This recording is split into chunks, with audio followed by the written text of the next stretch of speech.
Suki tea started 11 years ago, and we import, blend and create flavours, so green, black, fruit and herbal infusions for the cafe market, online so people can buy direct, and we export as well.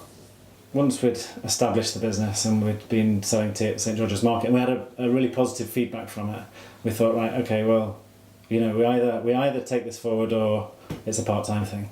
So we were working weekends a lot.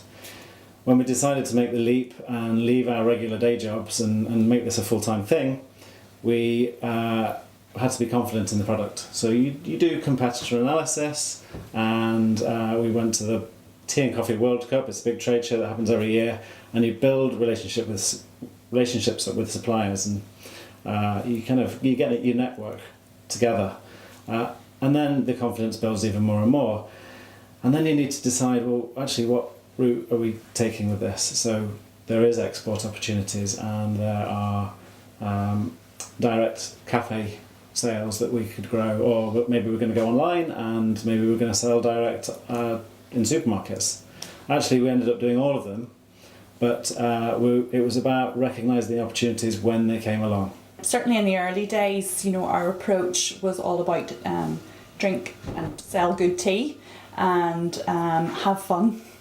Now, we've added to that growth strategy over the years, and after year one we went to our first trade fair in Dublin, and the sponsor there actually recognised us and our business and our brand and became our distributor over the years. We focused on the products first because for us, even now, it is all about the great tea, developing the range, playing with blends, creating something new and something that our customers will hopefully love. Then we grew into food service. 1 year later, we grew into online sales because we recognised that that's where a lot of discerning tea lovers will buy their speciality loose leaf teas.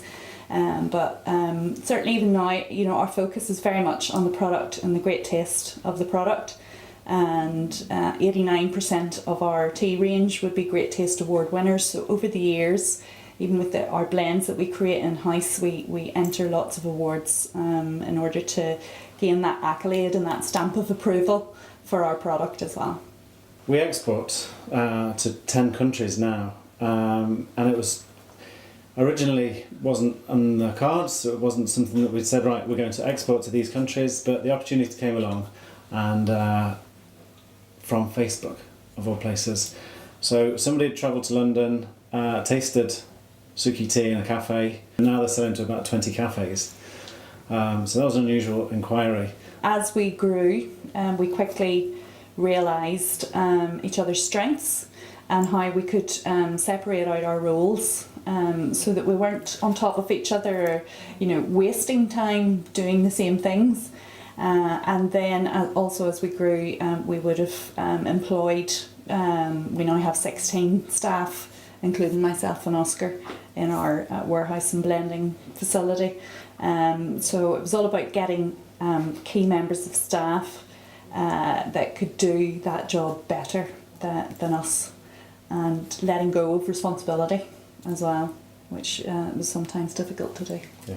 I think initially we really valued the support of our friends and partners at the time, because we roped them into every aspect of the business. I mean, they were helping us. There was a team of 15 of us went to music festivals, which they enjoyed too, but we did use and abuse them. And above and beyond that, I think the initial connections that we made in our supply chain network, and also then as the business grew, the distribution network, because, you know, they have hundreds of years of they've grown of expertise in the area of, for example, food service that Oscar and I wouldn't have had.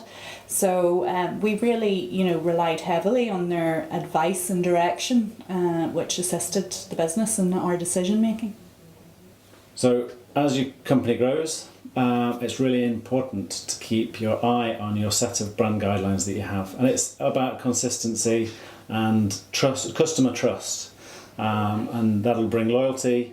You know, you can review your brand guidelines as you go along, but try not to get distracted by other shiny things. Just keep true to your core set of design elements that you've set up.